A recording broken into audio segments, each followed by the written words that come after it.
Sesaat lagi Anda akan menyaksikan Mimosa Podcast, Inspiring Life Story bersama host Nur Hadi Tahar. Menggali informasi, beda fakta dan data, mengungkap jejak serta problem sosial. Ruang edukasi tempatnya di sini.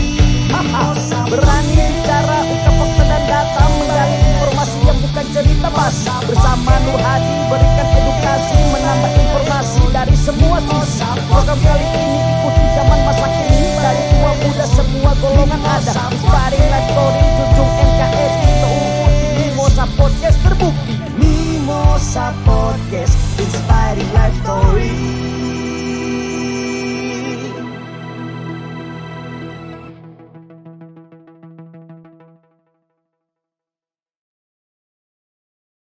Ya, Assalamualaikum warahmatullahi wabarakatuh. Waalaikumsalam. Pemirsa Mimosa Podcast, kali ini kita berada di rumah jabatan Gubernur Gorontalo, dan tamu kita hari ini adalah seorang tokoh muda. Ia mempunyai gelar Philosophy of Doctor.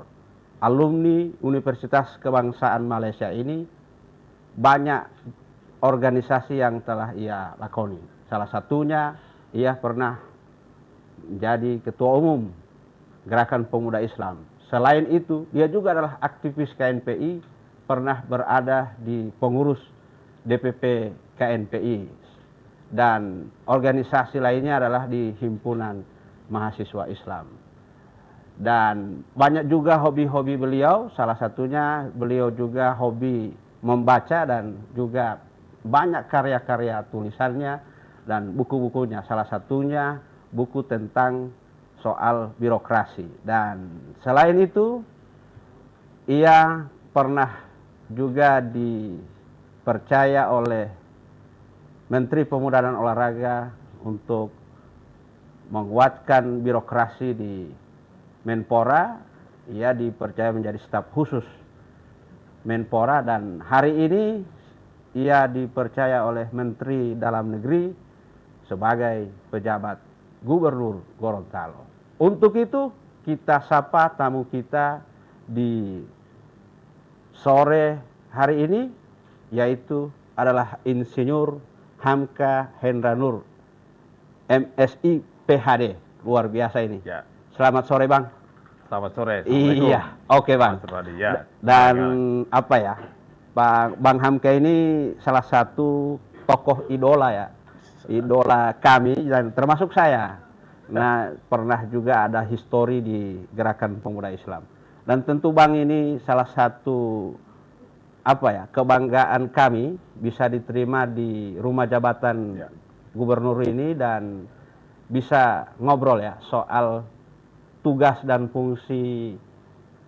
Saya panggil aja Abang karena itu lebih dekat sama. Ya, Bang Hamka, soal pejabat gubernur. Di luar sana banyak berseliweran soal kewenangan pejabat gubernur dan lain sebagainya. Ini kita akan kupas tuntas hari ini. Dan tentu ada pepatah mengatakan bahwa tak kenal maka tak sayang. Di awal ini mungkin bisa diperkenalkan bagaimana profil dan rekam jejak dari Bang Hamka. Karena kalau saya sudah tahu bagaimana rekam jejak Bang Hamka dari aktivis hingga kemudian menjadi pejabat Gubernur Gorontalo. Tapi banyak juga teman-teman, adik-adik kita aktivis yang pengen tahu dekat seperti apa sepak terjang dari pejabat Gubernur Gorontalo ini. Untuk itu di awal ini mungkin itu yang bisa kita ngobrol awal dulu. Ya, kami persilakan. Ya, makasih Adinda Nur Hadi. Assalamualaikum warahmatullahi wabarakatuh. Pemirsa Mimosa TV yang berbahagia dimanapun Anda berada. Kalau sepak terjangnya ini saya kira memang saya terlahir dari kedua orang tua yang memang asli Gorontalo. Ya, kalau bapak itu di Batu Daa, kemudian ibu itu Talumolo sebetulnya. Tapi kami kemudian dulu waktu Sulawesi Utara kita besar dan bersekolah di Manado. Sejak SD sampai dengan perguruan tinggi, saya di SD di Manado sampai dengan SMP 1, kemudian SMA 1 Manado, kemudian diterima di Universitas Samratulangi. di Fakultas Pertanian. Nah, sudah itu kemudian beraktivitas, beraktivitas dengan berbagai organisasi kemahasiswaan, dan salah satunya pernah mengecam pendidikan leadership di Himpunan Mahasiswa Islam Cabang Manado. Sebetulnya tidak ada niat untuk merantau ke Jakarta sebetulnya. Kalau bisa dibilang quote and quote kecelakaan, maka ini adalah kecelakaan yang membawa berkah. Tadinya ingin beraktivitas minimal jadi PNS atau menjadi dosen di Manado, tapi karena satu dan lain hal itu tidak tercapai, dan kemudian diajak oleh teman-teman. Saya ingat waktu itu adalah Mas Herman Widiananda. Mas Herman melalui Bang Akbar mengajak saya ke Jakarta karena memang sudah tidak ada aktivitas lagi, ruang-ruang aktivitas di Manado, kemudian ke Jakarta. Sampai di Jakarta, kemudian beraktivitas di pengurus besar HMI, kemudian di Gerakan Pemuda Islam, sempat menjadi sekjen dan menjadi ketua umum, dan kemudian di DPP KNP 3 periode.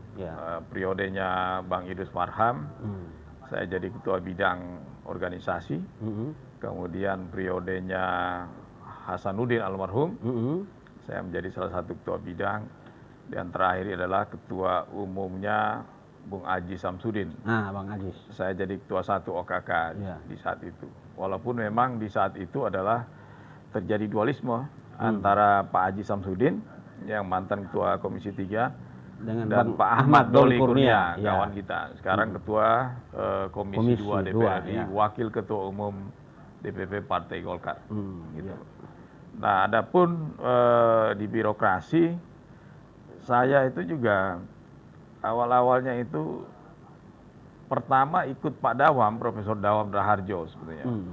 Karena dulu Pak Dawam Raharjo itu mengelola salah satu jurnal namanya Ulumul Quran. Nah, saya dan teman-teman HMI menjadi distributor di Manado. Disitulah saya kenal Pak Dawam Raharjo. Ada satunya Pak Hadi Mulyo yang ke sana. Kemudian Pak Dawam itu menjadi rektor di Universitas Unisma, Universitas Islam 45 Bekasi. Saya ikut beliau lama. Nah, sekali waktu Pak Dawam ini sebetulnya dulu pernah menjadi bukan salah satunya di antara beberapa intelektual saat itu, Prof. Dawam Raharjo menjadi penulis naskah pidatonya Pak Profesor almarhum Bedu Amang. Dua-duanya ini dua almarhum ini, Adinda. Iya. Ketika itu Pak Bedu Amang adalah kepala Badan Urusan Logistik. Nah, Pak Dawam sama-sama mereka di ICMI. Pak Bedu adalah bendara umum kalau tidak salah. Nah, sekali waktu ini agak lucu. Saya ikut Pak Dawam dan Pak Bedu ini saya tidak, kalau kurang persis salah, pengen presentasi di salah satu universitas, kalau nggak salah di Universitas Cendrawasih. Kemudian Pak Dawam itu memanggil saya, dia bilang, "Dek, coba kamu bantu saya membuatkan pidatonya Pak Bedu tentang politik pangan." Saya bilang, "Prof, saya tidak bisa nih." Dia bilang, "Kamu bisa." Saya kasih kisi-kisinya. Akhirnya saya bantu beliau. Dan setelah itu materi itu saya kasih ke Prof. Dawam. Almarhum mengoreksi, kemudian saya bawa ke Pak Bedu.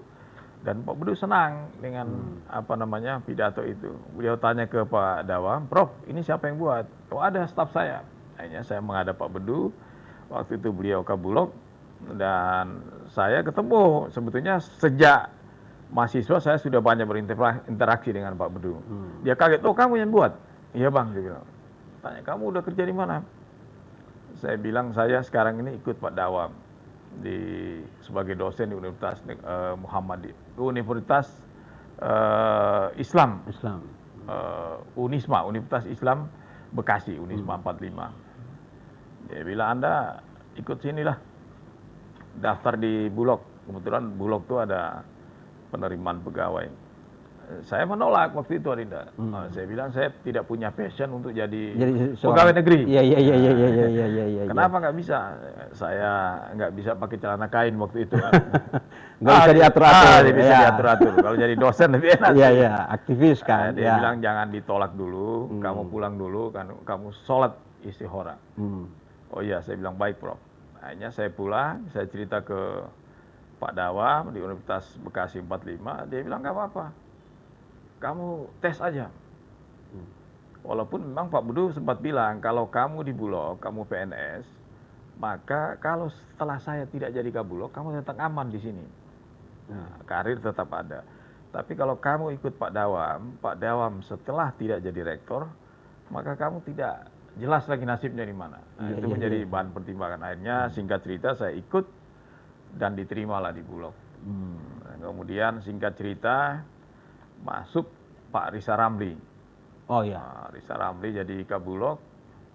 Kemudian dikeluarkanlah kebijakan tentang Bulog itu menjadi Perum. Sebelum Perum itu kita PNS, langsung di bawah Seknek, namanya LPND. Jadi lembaga pemerintah non-departemen. Nah, langsung di bawah Seknek. Ketika Pak Risa Ramli mengeluarkan kebijakan untuk Perum, maka disuruh memilih. Kalau masih ditetap di Bulog, maka berhenti PNS dan jadi pegawai Perum. Tapi kalau ingin mempertahankan pegawai negeri, maka mencari kementerian atau lembaga yang bisa menampung. Nah, kebetulan Pak Yusuf Kala waktu itu adalah Menko Kesra. Dulu waktu zaman Ibu Mega, beliau itu adalah Kepala Bulog, Menperindak dan Kabulog. Nah, saya sempat beraktivitas dengan beliau di situ. Dan sebelum itu kan sering kalau waktu beliau masih di Makassar, kalau kita kegiatan HMI kita mampir. Iya. Jadi beliau udah kenal. Udah kenal ya? Udah kenal. Iya. Nah, setelah itu saya kontak ada salah satu senior kita, Pak Dr. Nasir Gibran. Bang Nasir. Ya, Bang Nasir, dia bilang, Bang, saya ini bagaimana? Oh, dia bilang, sudah, Adinda, ikut dengan saya, hari ini kita menghadap Pak JK.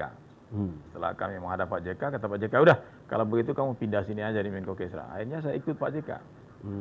Ikut Pak JK, kemudian sampai dengan 2004, Pak Adiaksa Daud itu di periode pemilihan pertama Pilpres, Pak SBY pasangan dengan Pak JK, kemudian menjadi Presiden Wapres, Bang Adiaksa ditunjuk sebagai Menteri Pemuda dan Olahraga. Nah, beliau ajak saya ke situ dan saat itu saya pindah di Menpora dan sampai dengan saat ini masih tetap di Menpora. Iya, oke. Nah, jadi itulah perjalanan birokrasi dan perjalanan organisasi. Oh, luar biasa. Begitu, jadi memang sebelum Pak Jainuddin Amali di Menpora, Bapak sudah di Menpora? Sudah, di Iya, zaman Pak Adiaksa, kemudian setelah Pak Adiaksa Pak Andi Malarangeng, Pak Andi Malarangeng diganti Pak Roy Suryo, terakhir Pak Imam Nahrawi, dan kemudian Bang Jainuddin Amali, Prof. Jainuddin Amali. Memang luar biasa ini Pak Pejabat Gubernur. Ya. Dan Pak Kanda Bang Hamka, ini tentu juga Pejabat Gubernur Gorontalo ini banyak hal yang didiskusikan oleh orang, bahwa kedatangan Bang Hamka dipercaya sebagai Pejabat Gubernur tentu ada berbagai tugas dan juga problematika Gorontalo yang saya kira ini juga perlu dijawab di podcast ini. Untuk awal ini mungkin banyak juga yang belum tahu apa sih sebenarnya tusi dari pejabat gubernur itu sendiri. Ini bisa diterangkan apa kira-kira tugas Bapak sebagai pejabat gubernur ini? Ya, saya kira memang sebelum mendapat tugas sebagai pejabat gubernur di Gorontalo, saya adalah salah satu staf ahli sebetulnya, eselon 1 di Kementerian Pemuda Olahraga. Nah, memang tugas di kementerian dengan tugas sebagai pejabat gubernur ini memang sangat berlainan. Dan tugas yang paling berat dan sangat beragam adalah menjadi pejabat gubernur di Gorontalo. Nah, kewenangan gubernur di Gorontalo itu tentunya sangat luas dan multi kompleks. Apalagi di Gorontalo ini dan yang terkenal dengan masyarakat yang sangat kritikal sekali. Sangat dari strata yang paling bawah sampai dengan atas, masyarakat kita ini sangat kritis. Oleh sebab itu saya kira memang kewenangan pejabat gubernur itu adalah bagaimana kita bisa memimpin pelaksanaan urusan pemerintah yang menjadi kewenangan daerah berdasarkan ketentuan perundang-undangan dan kebijakan yang ditetapkan oleh DPR. Iya. Jadi sebagai representasi kewenangan pemerintah pusat yang ada di daerah. Kemudian yang kedua saya kira adalah gubernur harus mampu memelihara ketentraman dan ketertiban masyarakat. Itu menjadi hal yang sangat penting. Yang berikutnya saya kira adalah kita bisa mampu memfasilitasi penyelenggaraan pemilu dan pilkada serentak secara nanti 2024, serta kita harus menjaga memang netralitas PNS. Ini yang jadi hal yang paling penting. Dan yang berikutnya saya kira adalah melakukan perancangan perda dan semua peraturan yang ada. Dan untuk setelah itu kita meminta persetujuan tertulis dari Kementerian Dalam Negeri, karena kita adalah representasi pemerintah pusat di daerah. Dan yang berikutnya saya kira adalah mengisi kekosongan pejabat berdasarkan peraturan perundang-undangan setelah mendapatkan persetujuan tertulis dari Bapak Menteri Dalam Negeri.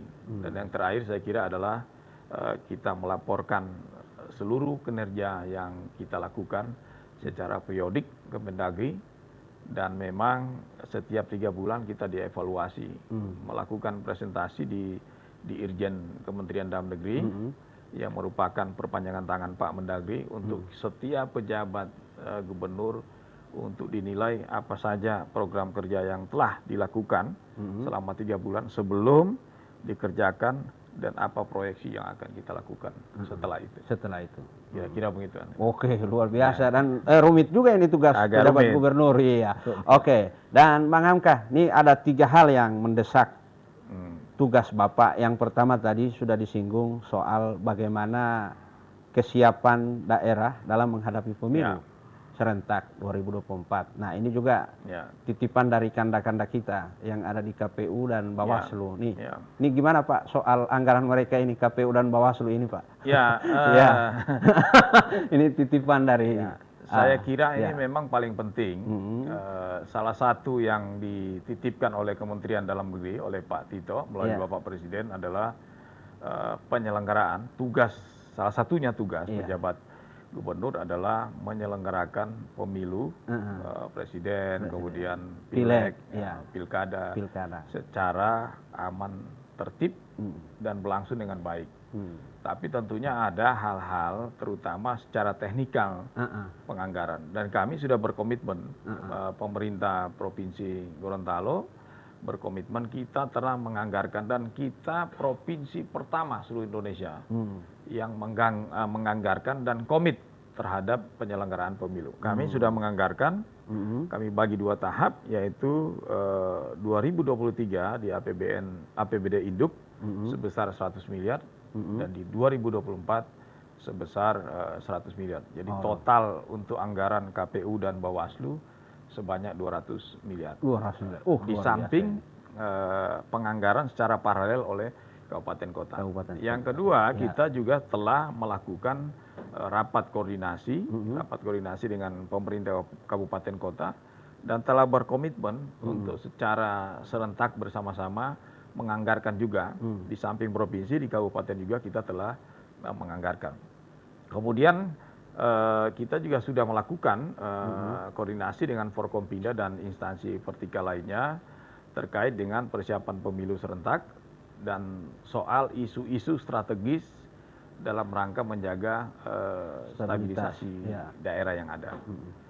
Yang berikut juga, Dinda, kita juga telah melakukan deklarasi dengan tokoh-tokoh agama, tokoh adat, dan tokoh masyarakat dalam rangka partisipasi melawan politik uang dan polarisasi SARA nanti yang akan berkembang. Ya, ini penting, jangan sampai nanti pemilu ini dicederai oleh siapa yang punya kekuatan uang yang banyak, dia menjadi tokoh atau jadi pemimpin. Tetapi yang kita harus pilih di Gorontalo ini betul-betul orang yang punya visi, misi, kemudian punya ketokohan dan leadership yang kuat untuk menjadi pemimpin di Gorontalo. Kemudian di sisi lain kita juga sudah mengaktifkan tim penanganan konflik sosial untuk menjaga, mengantisipasi pelaksanaan pemilu nantinya. Kemudian melalui Kabangkes Bangpol kita juga mengaktifkan forum kerukunan umat beragama. Oh, FKUB. FKUB. Ini yang dapat kita lakukan. Nah, di sisi lain titipan juga ketika kami dilantik adalah pemulihan ekonomi pasca pandemi COVID-19. Nah, salah satunya kita sudah mengaktifkan Satgas Pangan dan tim pengendalian inflasi ya, salah satunya. Antara lain besok itu kita ada penanganan COVID secara bersama-sama, melibatkan instansi vertikal, kemudian Forkompinda. Besok itu hari Senin kita di COVID bersama di Polda Gorontalo pagi. Polda Gorontalo, ya. Itu yang kita lakukan. Kemudian keberlanjutan program pemerintah sebelumnya oleh Pak Rusdi Habibie dan Pak Idris Rahim. Kita menyelesaikan program-program yang sudah ditetapkan oleh gubernur sebelumnya. Apa yang sudah baik kita tidak lanjuti, dan apa yang belum terlaksana dengan baik kita tidak lanjuti juga dengan baik. Ujungnya adalah untuk memberi kenyamanan dan memberikan kesejahteraan bagi masyarakat di Provinsi Gorontalo. Iya, dan Bang Hamka nih, di akhir-akhir ini juga kita lihat banyak juga cuaca kita di Gorontalo, dan tentu Gorontalo ini berada di satu lingkaran ring of fire, garis khatulistiwa, yang tentu ini hal yang sangat juga dilakukan oleh banyak kajian oleh analisa para akademisi, bahwa kita adalah daerah yang rawan bencana. Patahan. Ya, kita berada dalam patahan itu, dan tentu ini juga menjadi tugas Pemprov dan kabupaten kota juga. Misalnya di daerah Bone Bolango misalnya, kita sedikit hujan pasti banjir. Di wilayah kabupaten juga banjir, dan itu bisa juga meluap ke pusat kota. Ini gimana soal penanganan bencana di saya kira memang di bulan-bulan akhir-akhir tahun yang berber ini, Oktober, November, Desember ini memang curah hujan ini tidak bisa diatasi, dan ini memang sunatullah. Ini memang rahmat Allah yang diberikan. Tetapi memang ada hal-hal yang sifatnya teknis yang harus kita lakukan sebetulnya. Misalnya kebijakan tentang mitigasi bencana. Kita perlu melakukan program desa tangguh bencana. Kita mau melakukan sosialisasi kepada masyarakat, bagaimana supaya jangan membuang sampah di sembarang tempat, di saluran, karena itu akan menimbulkan bencana atau banjir. Kemudian juga kita dalam kebijakan mitigasi bencana membuat program early warning atau kesiapsiagaan pada masyarakat. Jadi begitu terjadi bencana, secara automatically atau dia sudah siap menghadapi bencana itu. Kemudian perlu juga dilakukan simulasi bencana. Perlu. Ya, jadi jangan sampai nanti terjadi bencana masyarakat tidak tahu. Nah, saat ini juga kita telah menyusun 2 dokumen rencana kontingensi bencana Provinsi Gorontalo. Nah, saat ini Adinda, ketika kita melakukan wawancara ini di saudara-saudara kita di Bualemo sana, sekarang lagi terjadi bencana. Tapi kita sudah mengirimkan tim kita bencana ke sana, dan beberapa instansi di sana kita sudah melakukan konsolidasi. Mudah-mudahan Senin atau Selasa kita akan meninjau secara langsung di sana. Kemudian kebijakan penanggulangan bencana lainnya saya kira adalah perlu ada relasi dengan stakeholder terkait, misalnya dengan balai sungai, kemudian lingkungan hidup, pertanian, dan Forkompinda, untuk bisa mensinergikan program-program yang dilakukan oleh instansi-instansi terkait lainnya. Yang berikutnya saya kira kita perlu melakukan himbauan hulu sungai, perbaikan hulu sungai ke masing-masing kabupaten yang ada. Itu kan terinterkoneksitas. Itu penting juga. Jadi bukan nanti kabupaten misalnya di Bolemo, bencana ini bukan menjadi tanggung jawab mutlak di Bolemo, ya. tapi ada keterkaitan dengan daerah lain, kabupaten-kabupaten yang lain. Iya. Nah, saat ini juga saya ingin menyampaikan penyusunan satu dokumen rencana penanggulangan bencana di Provinsi Gorontalo sudah berjalan dengan baik. Saya kira itu, Adinda. Iya, oke. Dan bagaimana tanggapan masyarakat tentang kinerja dan harapan mereka terhadap pejabat Gubernur Gorontalo? Kita lihat tayangan berikut ini. Melihat progres daripada pejabat gubernur hari ini, tentu juga kita harus memberikan semacam masukan kepada pejabat gubernur hari ini. Kita tahu, kita paham betul bahwa pejabat gubernur ini lahir dari rahim Menteri Dalam Negeri. Artian beliau adalah ASN. Nah, ASN tentu memiliki semacam netralitas yang harus dijaga. Dari netralitas itu kemudian melahirkan integritas yang diharapkan dapat membumi hanguskan apa yang dimaksud dengan KKN, korupsi, kolusi, dan nepotisme. Saya kira itu juga bisa menjadi salah satu indikator keberhasilan daripada pejabat gubernur Provinsi Gorontalo. Kemudian yang kedua, diharapkan juga mempunyai pemahaman tentang kedaerahan. Nah, kalau kita punya pemahaman tentang kedaerahan dalam hal ini pejabat gubernur, tentu hubungan harmonisasi dengan kabupaten kota, pimpinan-pimpinan kabupaten kota tentu bisa menghasilkan satu kemajuan yang ada di Provinsi Gorontalo. Terakhir adalah kami menginginkan adanya sifat kenegarawan dari pejabat gubernur Gorontalo. Artinya sifat kenegaraan itu adalah menanggalkan kepentingan individu, kelompok, dan golongan, tetapi lebih mengedepankan bagaimana kepentingan umat dan bangsa. Artinya lebih kepada kerja-kerja profesional sebagai pejabat gubernur karena beliau sebagai pejabat politik. Pada awalnya sebagian orang, termasuk saya, meragukan sejauh mana kepekaan seorang kepala daerah atau gubernur yang hanya ditunjuk oleh pemerintah pusat terhadap isu-isu krusial yang menjadi perbincangan ramai di kalangan masyarakat banyak. Karena berbeda dengan gubernur yang dipilih oleh rakyat secara langsung dalam pemilihan, yang diyakini lebih peka terhadap isu kerakyatan. Tapi penjabat gubernur Gorontalo seiring waktu faktanya jadi berbeda. Banyak hal kebijakan yang ditempuh oleh gubernur Gorontalo itu perlu dipuji, bahkan perlu diaplaus. Sebagai contoh, kebijakan gubernur yang melarang perangkat daerah pemerintah Provinsi Gorontalo untuk melangsungkan rapat di luar daerah itu hal yang luar biasa. Karena dapat menghemat anggaran. Efisiensi ini lebih mendorong terwujudnya anggaran untuk kepentingan publik lebih banyak lagi. Bahkan juga kebijakan gubernur yang menolak evaluasi terhadap anggaran pendapatan belanja perubahan Kabupaten Gorontalo dan Gorontalo Utara itu juga sangat spektakuler. Kepemimpinan penjabat gubernur Gorontalo saat ini begitu diinginkan oleh masyarakat dan pas dengan apa yang diharapkan oleh masyarakat. Olehnya, atas nama masyarakat, saya mengucapkan terima kasih kepada penjabat gubernur Gorontalo yang begitu bagus menjalankan pemerintahan dan terasa sampai di desa. Kalau menurut saya kekurangannya banyak sejak pergantian ini. Karena salah satunya beliau ini penjabat gubernur, orang di kelurahan-kelurahan khususnya di kota Gorontalo ini hanya muka yang kenal Pak Gubernur ini.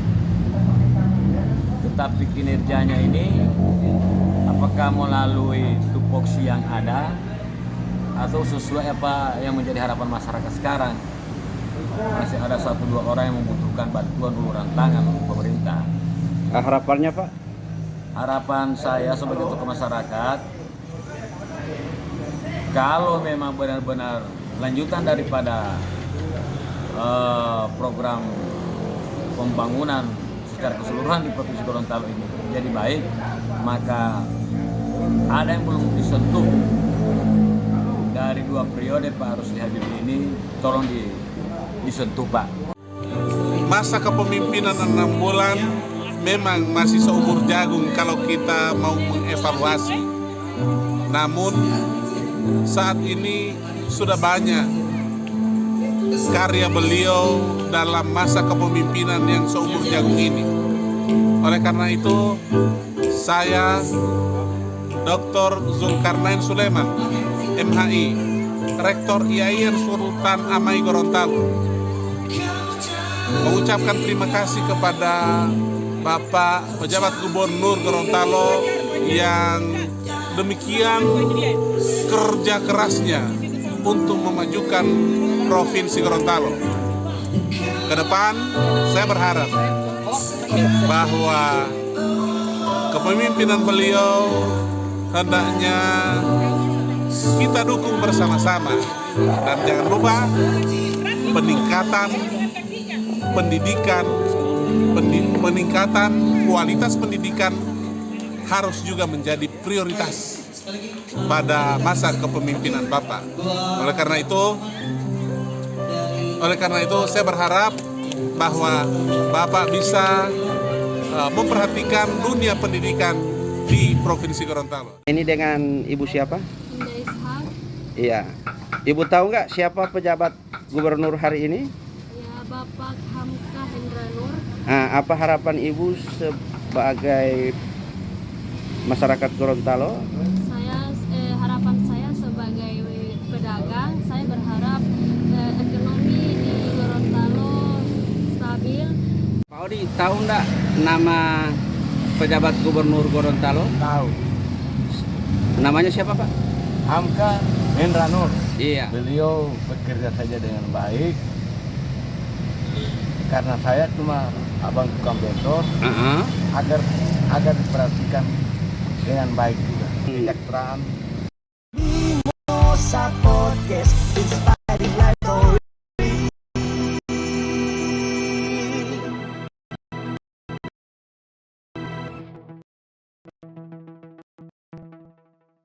Merit system itu adalah dia itu seorang birokrasi punya kapasitas, dia juga harus punya kompetensi dan kinerja yang disyaratkan dalam undang-undang itu sesuai dengan kinerja yang ada. Dan kemudian yang kedua adalah birokrasi itu paling lama itu dia 2 tahun disyaratkan di dalam job yang ada. Nah sekarang ini memang pemerintah lagi mendorong birokrasi itu supaya profesional di dalam bidangnya, maka dia harus punya kapasitas yang mumpuni di saat itu. Nah di Gorontalo ini kan belum ada yang sudah rata-rata sudah di atas 2 tahun. Nah kita pengen ada nuansa, ada sedikit atmosfer baru di birokrasi ini sehingga betul-betul bekerja sesuai tusi. Nah kewenangan pejabat gubernur itu bisa melakukan asesmen atau memutar bidang dari bidang A bisa ke bidang B, B ke C, diputar. Tentunya dengan harus ada dasar yang harus dipunyai. Nah oleh sebab itu saya ingin mencoba melakukan asesmen itu bekerja sama dengan Badan Kepegawaian Negara BKN. Untuk apa? Adalah untuk mendapatkan kompetensi kapasitas birokrasi yang betul-betul bekerja sesuai dengan tusi yang ada. Tetapi nanti setelah hasil BKN itu ada yang betul-betul sesuai dengan kapasitas, sesuai dengan tusi yang bekerja sesuai tusi, nggak ada masalah. Nah mungkin ada yang lebih pas di bidang yang lain, Adina. Nah kita taruh di bidang yang lain. Atau mungkin sekarang dia di bidang A, belum begitu maksimal. Kita lihat dari hasil asesmen itu, mungkin dia lebih cocok ditempatkan di posisi B. Untuk apa? Supaya nanti resultante birokrasi ini berjalan dengan baik. Mesin-mesin ini kita harus gerakkan. Ada orang yang punya potensi di bidang lain, tapi dia ditempatkan pada bidang yang lain, tidak sesuai. Maka fungsi asesmen itu kita ingin melihat sebetulnya kemampuan kapasitas birokrasi yang ada. Oleh sebab itu kita melakukan asesmen.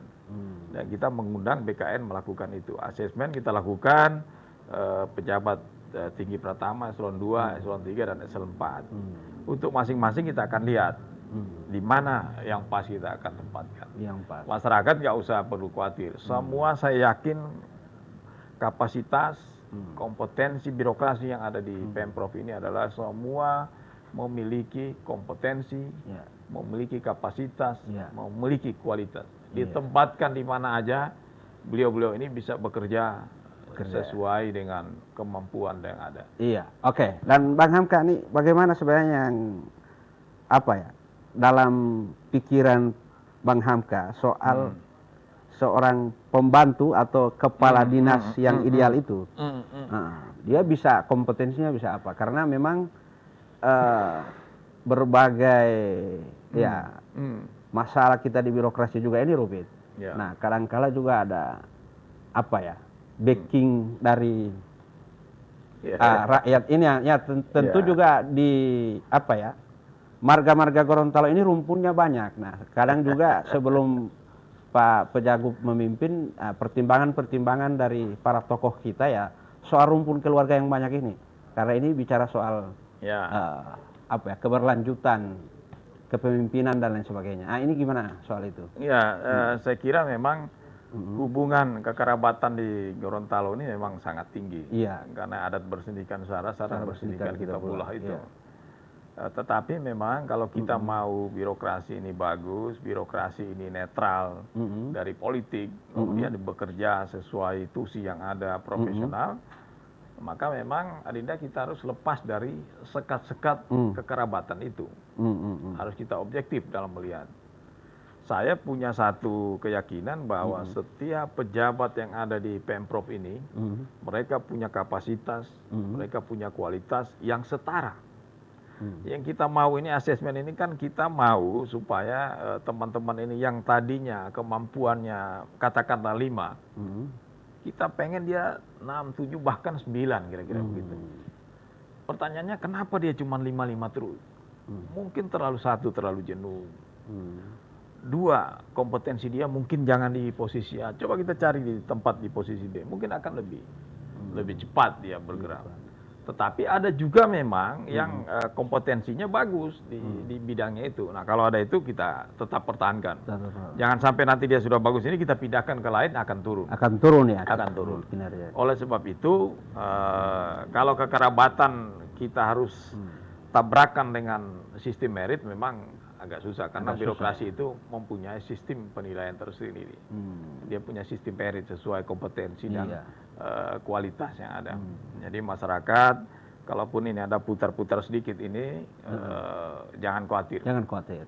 Karena setiap anak-anak Gorontalo itu hebat-hebat, ditempatkan di mana aja dia bisa bekerja sesuai dengan harapan masyarakat. Iya. Jadi bersabar aja, jangan takut. Iya. Oke, dan Pak Bang Hamka nih soal selama plus minusnya 6 bulan lah Anda. 7 bulan. Ya, 7 bulan ya. 7 bulan hampir Anda, mau mendekati 8. Ya, mendekati 8 Anda berada di pemerintah provinsi, tentu Anda punya kesan terhadap iklim ASN yang ada di Provinsi Gorontalo, dan Abang memang ASN juga, tapi kan berada di pusat Jakarta, dan tentu budaya setiap daerah itu pasti beda. Nah, bagaimana Anda menilai birokrasi di Gorontalo ini, khususnya di pemerintah provinsi? Saya kira memang kalau ini harus kita akui, dan ini realita politik, bahkan ini realita empirik. Di Gorontalo itu dari kualitas sumber daya manusia itu lebih dari cukup, bagus-bagus ya. Kemudian sistem birokrasi yang tadi lagi-lagi kita balik dalam sistem kekerabatan itu memang yang menjadi halangan atau menjadi tantangan besar bagi setiap siapapun yang memimpin di sini. Karena kekerabatan itu kan keluarga A, keluarga B ya. Kalau nanti keluar misalnya nih contoh ini, keluarga yang memimpin maka keluarga A nih ya di situ banyak-banyak kan. Nanti kalau keluarga ini nggak mau memimpin B, yang B lagi yang banyak. Nah, kalau birokrasi kita kelola seperti itu, memakai konsep hubungan kekerabatan, maka akan kacau. Oleh sebab itu, ketika saya masuk pertama, saya mengatakan pada teman-teman, ayo kita bekerja sesuai tusi, tugas dan fungsi. Ayo, bapak-bapak melakukan loyalitas pada sistem birokrasi yang ada. Jangan kepada orang. Udah personal ya. Jangan kepada personal, apalagi pada sistem misalnya kekerabatan politik. Patron klan, ada patron kemudian ada klan di bawah. Maka akan merusak sistem birokrasi yang ada. Nah, saya lihat sudah hampir 8 bulan ini teman-teman sudah bekerja sesuai on the track. On the track ya. Bekerja sesuai tusi yang ada dan sudah mulai menyadari bahwa mereka ini adalah ASN. Karena tergantung siapa yang memimpin, Pak. Kalau nanti misalnya Bapak punya interest politik ke mana gitu-gitu, maka birokrasi ini kan hanya ada dua. Satu dia bermain politik, quote and quote tanda petik, karena dia kan harus ikut irama pemimpinnya. Yang kedua, politik, aktor politik yang akan mengintervensi birokrasi. Kalau nggak diintervensi, maka birokrasi akan membuka komunikasi diri. Politik. Karena dia akan menjaga kekuasaan itu kan. Takut nanti kalau nggak loyal dia akan diganti atau nanti non job segala macam. Padahal saya bilang ke teman-teman, kalau bekerja sesuai tusi, profesional, kapasitas, insya Allah lancar itu, nggak ada masalah itu. Kan kita juga sama-sama ASN, jadi saya paham dengan teman-teman bagaimana keluh kesah, bagaimana hati nurani jadi seorang ASN. Nah, yang susah memang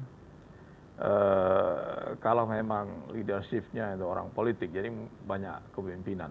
Mudah-mudahan saya jamin sekarang ini udah mulai on the track teman-teman di birokrasi, di dinas, dan mudah-mudahan kalau irama ini kita jaga, atmosfer ini kita jaga, saya kira Gorontalo birokrasinya akan lebih bagus ke depan.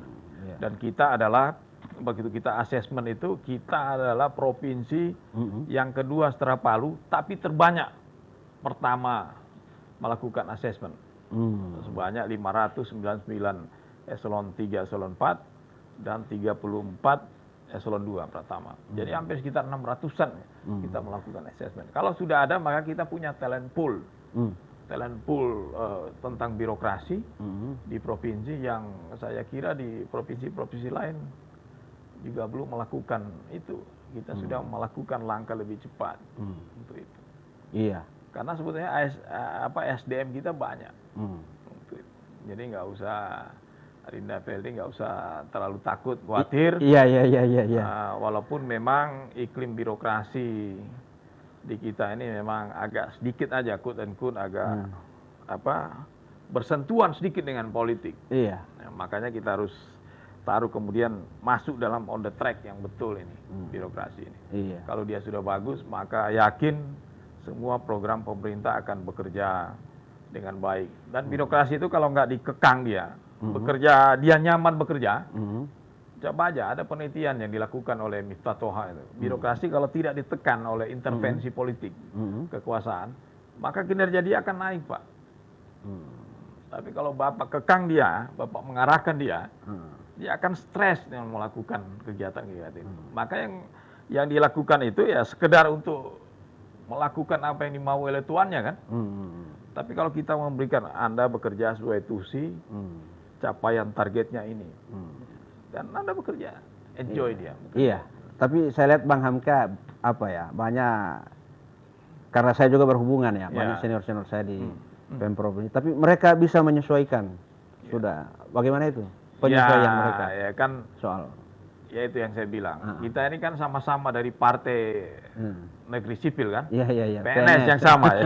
Partai negeri sipil. Jadi karena sama-sama PNS, tahu perilakunya PNS. Jadi tidak ada, saya juga tidak ada antara bos dan anak buah. Kita sekedar relasi komunikasi itu bahwa kita sama-sama punya tanggung jawab yang besar, yang banyak pekerjaan harus kita lakukan dan selesaikan di Gorontalo ini. Maka ingat, pemimpin kalau kita bekerja sendiri tidak ditopang oleh kaki-kaki birokrasi yang ada, berat Pak. Itu model kepemimpinan zaman dulu. Sekarang itu harus kolaborasi, sinergitas. Nggak boleh kita bekerja Pak. Yang paling susah adalah, makanya saya begitu masuk pertama, yang paling penting dan yang paling substantif itu adalah mereformasi atau membenahi internalitas birokrasi. Kalau birokrasi udah mantap, coba aja lihat nanti lompatannya. Siapapun nanti jadi pemimpin, pasti Gorontalo akan berbeda. Lompatannya akan bagus itu. Oke. Gitu, Alida. Luar biasa. Dan begini Bang Hamka, Nah, di luar sana berseliweran ketika kan ada 3 nama ini yang diusulkan oleh apa ya pejabat Kemendagri ya, pejabat gubernur Iya. dan lahirlah namanya Hamka Hendra Nur Iya, sebagai iya, pejabat gubernur Gorontalo. Maka ini sudah ada apa ya semacam persepsi masyarakat bahwa Bang Hamka ini adalah apa ya, utusan dari salah satu kelompok atau golongan. Nah ini gimana Pak soal Bapak menanggapi hal itu? ya, ya, saya kira ini kita belak-belakan aja lah. Iya. Yang dipersepsikan orang itu karena saya mungkin di Kementerian Pemuda Olahraga, Iya, ada salah Pak JA. satunya ya menterinya adalah Jainuddin Bang Amali. Prof. Iya. Jainuddin Amali yang notabene beliau adalah dari Partai Golkar. Ya. Gitu. Saya ingin mengatakan kepada seluruh warga Gorontalo bahwa selama saya berkomunikasi dengan Pak Menteri, Pak Menpora, Bang Jeta itu, biasa kita panggil dengan Bang Jeta, tidak pernah ada sedikit pun atau terlintas bahwa kita harus membawa misi salah satu partai gitu. Tidak pernah. Bahkan saya beberapa kali ikut beliau masih di Menpora, ikut kegiatan beliau di Menpora. Kalau malam itu acara partai, saya tanya, Bang izin Bang, kamu menyesuaikan posisinya. Kamu nggak usah masuk karena ini acara partai, kamu tunggu di luar aja. Karena nanti kalau akan kelihatan oleh orang lain, akan kasihan nanti kamu nanti ke depannya seperti apa. Dan itu beberapa tempat dilakukan oleh Pak Jeta. Jadi saya kira saya kesini mungkin benar-benar adalah pilihan Pak Jainuddin untuk mengusulkan Kemendagri, dan pihak Kemendagri melalui Bapak Presiden mungkin memilih, ya mungkin saya dianggap cukup atau cakap dalam bisa melaksanakan tugas yang diberikan oleh pemerintah pusat. Dan mungkin karena kita juga orang sini kan, Orang Gorontalo, dan kita kan berproses iya. dalam menggagas provinsi, jadi tahu Betul. sedikit Tahu banyak, betul ya. tahu sedikit banyak. Baru punya hubungan ya. Hubungan emosional. Emosional. Jadi saya kira Adinda itu sudah selesai. Iya. Sekarang kita harus bekerja bersama-sama. Dan saya terus terang aja hubungan saya baik sekali dengan Bang Rusli. Baru 2 hari kemarin kontak-kontakan sambil bercanda-bercanda. Jadi beliau tuh mentor saya, beliau tuh senior saya. Jadi nggak ada masalah. Nggak ada masalah. Saya kenal beliau itu jauh sebelum Jadi awal-awal provinsi beliau jadi ketua KNP provinsi awal pertama. Iya. Jadi saya paham dengan beliau. Jadi, paham sedikit. Paham ya. Ya, nama junior ini kan tetap junior. Iya. Oke. Begitu. Dan Bang Hamka juga dekat dengan beberapa orang, misalnya Pak Nelson juga Ya, karena dengan Prof. Nelson. ada Pak Martin misalnya Ya, dengan Pak di Martin. HMI, ada juga ya hampir semua lah pimpinan daerah ini abang dekat dan kenal. Kenal. Iya. Kenal. Pak Hamim juga. Hamim. Ada Pak Torik Moranggu Torik. di Pohwato juga ada. Ya, ada Pak Haji. Iya, Pak Haji. Buinga. Ya. Ya. Jadi memang apa ya? Karena mungkin lama berkecimpung di dunia aktivis dan juga berjuang Gorontalo, jadi kenal-kenal ini tokoh-tokoh di Gorontalo. Pernah ikut lama di Lamahu. Lamahu ya. Pernah jadi sekjen Lamahu. Jadi sedikit banyak tahu dengan orang-orang tua kita. Iya. Oke, dan Bang Hamka nih soal apa ya? RPJMD, rancangan apa ya? Jangka panjang menengah daerah ini tentu jadi juga apa ya?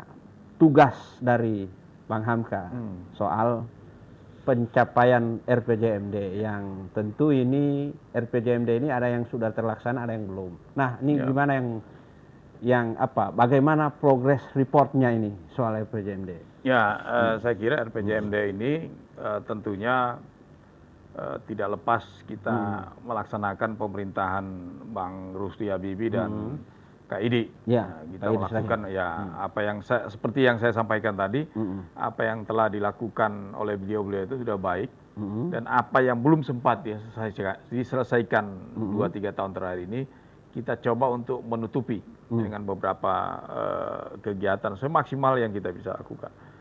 Nah, antara lain selama kurang lebih saya 7 bulan ini kita bisa lihat indeks pembangunan manusia sudah mencapai kurang lebih 69,81 poin ya, pada tahun 2022. Nah sekarang ini mengalami kenaikan jika kita bandingkan dengan tahun 2021 itu sebesar 69,00 poin. Yang kedua, kalau kita lihat soal pertumbuhan ekonomi Provinsi Gorontalo itu tumbuh sebetulnya di angka 4,09% pada triwulan ketiga. Dan saya optimis di akhir tahun 2022 ini kita bisa mencapai di atas 5%. Karena beberapa kegiatan banyak yang kita lakukan ya, terutama kegiatan-kegiatan yang langsung menyentuh kepada masyarakat. Kemudian yang berikutnya adalah tingkat pengangguran terbuka turun. Saya kira hingga mencapai 2,58% per Agustus tahun 2022 dibanding tahun sebelumnya sebesar 3,01%. Jadi ada sedikit penurunan. Yang berikutnya adalah perbaikan yang terjadi pada kinerja peningkatan ekonomi dan penurunan tingkat pengangguran memang masih belum cukup mempengaruhi penurunan tingkat kemiskinan dan ketimpangan di Provinsi Gorontalo yang justru mengalami peningkatan sebetulnya. Kita lihat misalnya kemiskinan sebesar 15,42% pada Maret 2022. Meski demikian, jika kita bandingkan dengan Maret 2021, sebetulnya turun di angka 0,19%. Jadi ada, tapi belum begitu signifikan. Tapi ada penurunan.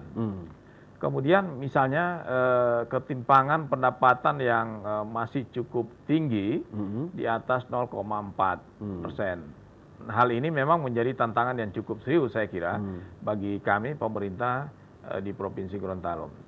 Nah kemudian kita lihat misalnya di sektor pendidikan, kita melakukan pembangunan sekolah, kemudian membenahi ruangan kelas baru, kemudian melalui Dikbudpora, Dinas Dikbudpora melakukan penyediaan laboratorium komputer bagi SMA, SMK, dan SLB.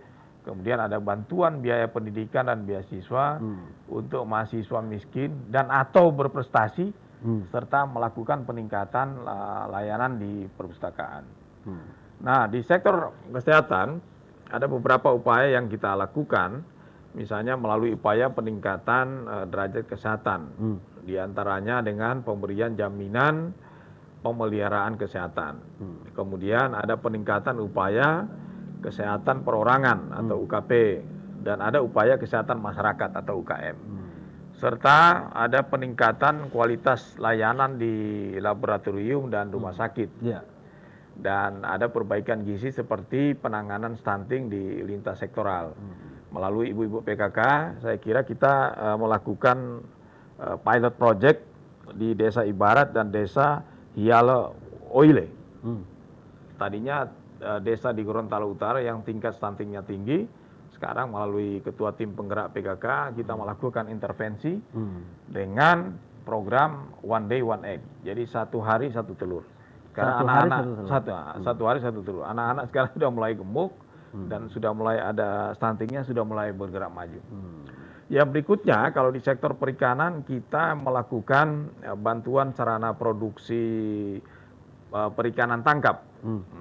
Perahu fiber kita sudah bagikan, kemudian motor callbox bagi penjual-penjual ikan yang dulu pakai sepeda ini, sekarang kita bagikan dia motor baru, ada callbox di belakang sehingga dia bisa muter, aksesibilitasnya lebih tinggi dan daya jelajahnya lebih besar.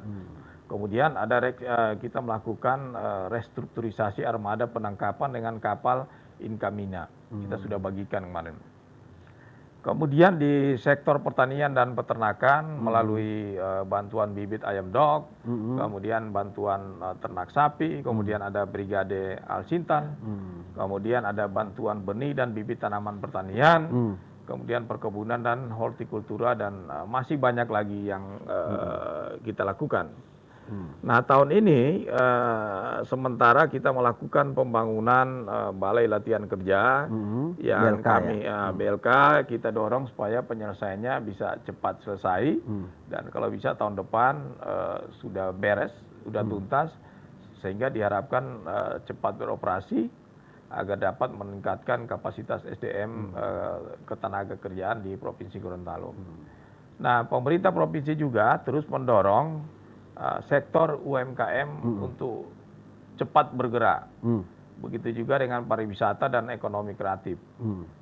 Apa yang kita lakukan adalah melalui penyelenggaraan event nasional seperti temu silaturahim industri jasa pariwisata dan pelaku ekonomi kreatif.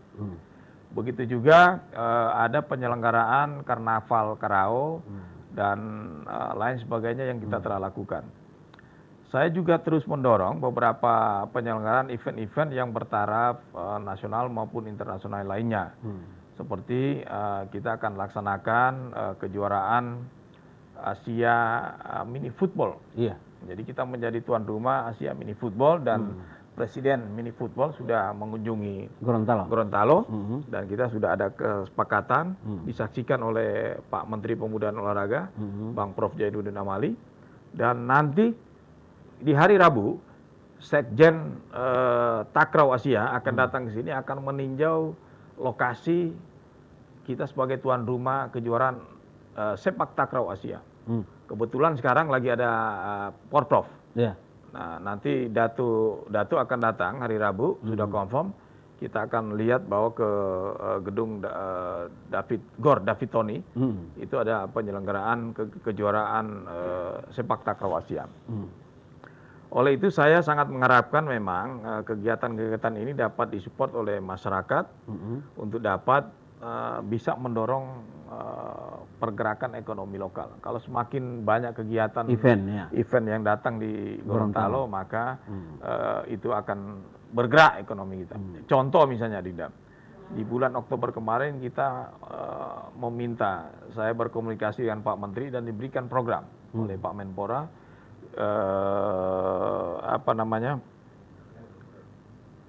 Pemuda kreatif.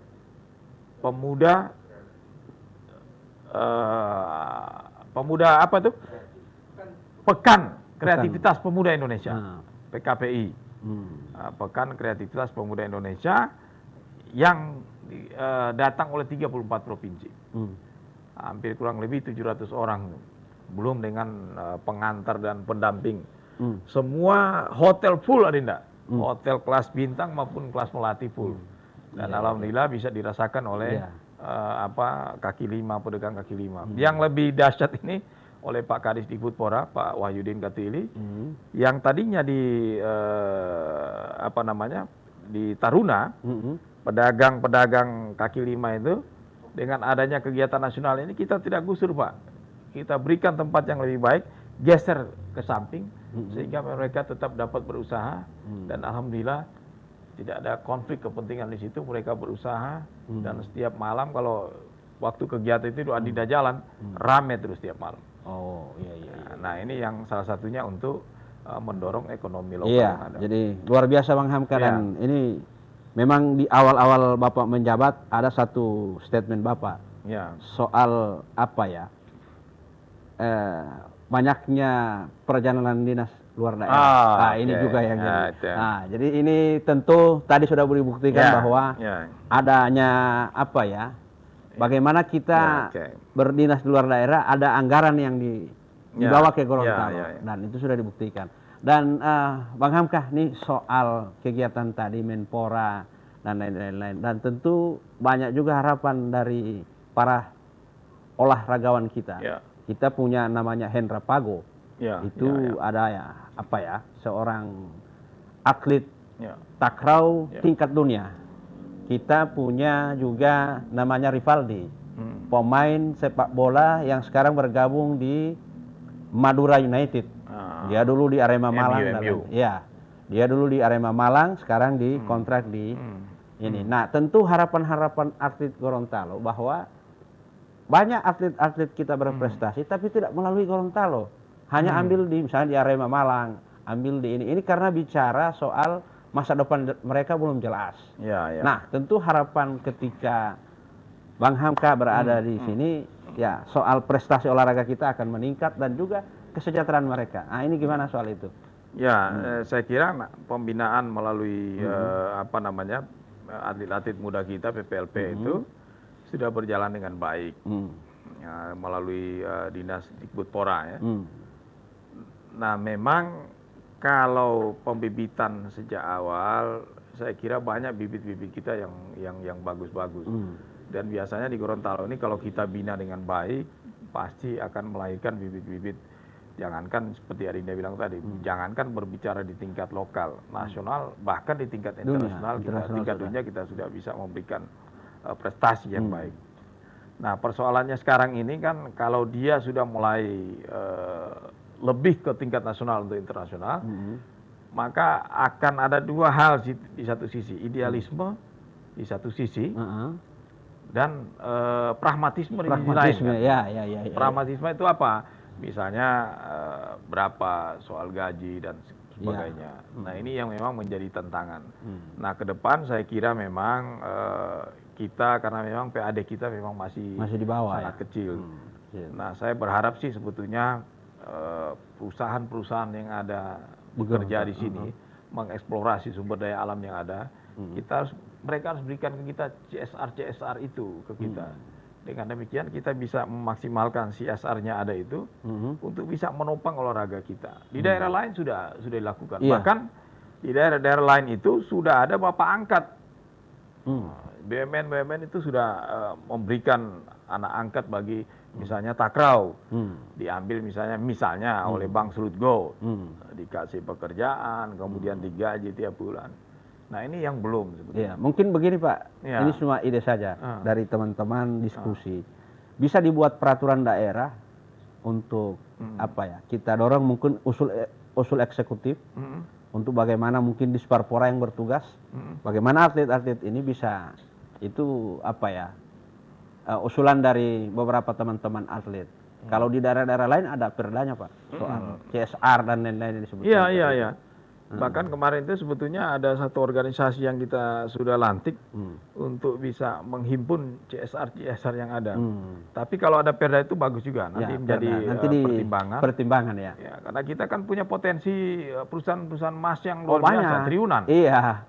Kalau itu aja bergerak, saya kira kesejahteraan atlet bisa dipenuhi, maka insya Allah Gorontalo akan banyak berbicara di tingkat nasional maupun internasional. Iya, oke. Itu nanti tugas di Sparpora. Sebagai leading sektor dari para atlet ini. Dan Bang Hamka, saya ini banyak hal yang saya ingin tanyakan. Tapi dari tadi disampaikan waktunya tinggal 5 menit. Iya, dan tentu di dalam kehidupan ini ada banyak orang yang juga ada di sekeliling kita yang sering memotivasi. Nah, siapa yang banyak memotivasi Bang Hamka selama hidup dan selama ada di Gorontalo ini? Ya, saya kira yang sparring partner yang paling setiap hari itu adalah istri. Istri ya. Ayo Bang, kita di sini nih datang untuk bekerja, kita harus ingat amanah, dan ini bukan hanya kita mempertanggungjawabkan bagi masyarakat, tetapi kita mempertanggungjawabkan bagi Allah. Kita punya kewenangan itu, kalau salah kita gunakan, maka pertanggungjawaban itu akan diminta. Dan yang lain saya kira banyak senior-senior yang memberikan support kepada saya, baik senior di organisasi maupun senior-senior yang lain. Sehingga itu jadi motivasi buat saya. Nah, yang terakhir saya ingin mengklarifikasi, sering orang bilang bahwa setiap di daerah sering keluar daerah. Keluar daerah, ya betul. Saya itu kalau tidak ada undangan dari Kemendagri dan Menpora, lebih baik banyak di Gorontalo. Dan kalau boleh tanya ke dinas-dinas, kalau kita keluar daerah itu, setiap investor itu ingin dia ketemu langsung dengan pejabat gubernur. Kalau dia mau menanamkan modal. Kemudian putaran ekonomi itu ada di Jakarta, Pak. Putaran ekonomi, putaran kebijakan. Nah, kita nggak boleh berdiam diri di sini. Di Gorontalo ya. Tapi bukan juga setiap saat kita ke Jakarta, tidak. Ketika kita mendapatkan tugas ke Jakarta, maka di sela-sela itu kita gunakan untuk melobi, membangun komunikasi dengan pihak ketiga, apa yang perlu kita bawa program ke Gorontalo. Kemudian ada investor yang kira-kira bisa menanamkan modal di Gorontalo, kita ajak berkomunikasi. Dan ini sekarang sudah mulai, kemarin kita ketemu dengan beberapa OPD, dengan Pak Sekda, ada investor yang ingin menanamkan di bidang perikanan. Banyak beberapa investor. Saya katakan ke mereka, Anda datang, yang penting administrasi lengkap, legal, dan yang penting melibatkan penduduk asli, tenaga kerja di situ. Anda tidak boleh bawa ada tenaga asing. Libatkan masyarakat tempat. Saya kira itu. Iya, oke. Dan apa cita-cita yang belum terwujud, Bang Hamka? Satu aja, guru besar belum. Guru besar ya. Ya, kita doakan nih semoga di kepemimpinan ini bisa jadi guru besar. Amin, amin. Iya. Dan terakhir, apa closing statement di agenda podcast ini? Ya, saya kira bagi masyarakat Gorontalo, tolong doakan kami dan beberapa semua pejabat yang ada di provinsi, mudah-mudahan kami bisa bekerja lebih baik, kami bisa memberikan yang terbaik buat masyarakat sehingga nanti masyarakat Gorontalo ke depan akan semakin lebih baik dari kesejahteraan dan baik untuk tinggal lebih baik di Gorontalo ini. Saya kira itu, dan mohon sekali lagi berikan dukungan ke kami, mohon bantu kami dan berikanlah dukungan ke kami untuk kami bisa bekerja seperti cita-cita waktu digagas provinsi ini untuk kesejahteraan masyarakat Gorontalo. Oke.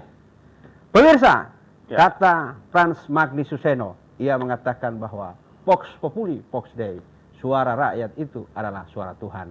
Maka saya kira tadi diskusi kita dengan pejabat Gubernur Gorontalo, Abangda Hamka Hendra Nur, intisarinya bahwa beliau menjadi pejabat gubernur bukan karena satu golongan atau satu kelompok atau keinginan siapapun, tapi beliau menjadi pejabat gubernur adalah pejabat gubernur yang terus akan mengayomi rakyat. Dan tentu berbagai kebijakan-kebijakan beliau semuanya itu dipertimbangkan untuk kemaslahatan masyarakat Gorontalo. Dan tadi juga sudah kita gali bahwa latar belakang beliau memang belum lama di Gorontalo, tapi sebagai tokoh yang sama-sama berjuang bagaimana Gorontalo ini menjadi provinsi, beliau punya tanggung jawab untuk meletakkan dasar bahwa Gorontalo ini harus maju dan sejahtera seperti closing statement beliau di akhir tadi. Saya kira Mimosa Podcast di sore hari ini undur diri. Billahi taufiq wal hidayah. Wassalamualaikum warahmatullahi wabarakatuh. Waalaikumsalam warahmatullahi wabarakatuh. Oke. Nah, Ricardi ya. Bikin teh dulu, jangan teh dulu. Aduh. Bola. Bola. Terima kasih banyak ya, Dinda. Siap. Edukasi mengungkap jejak serta pola. Men.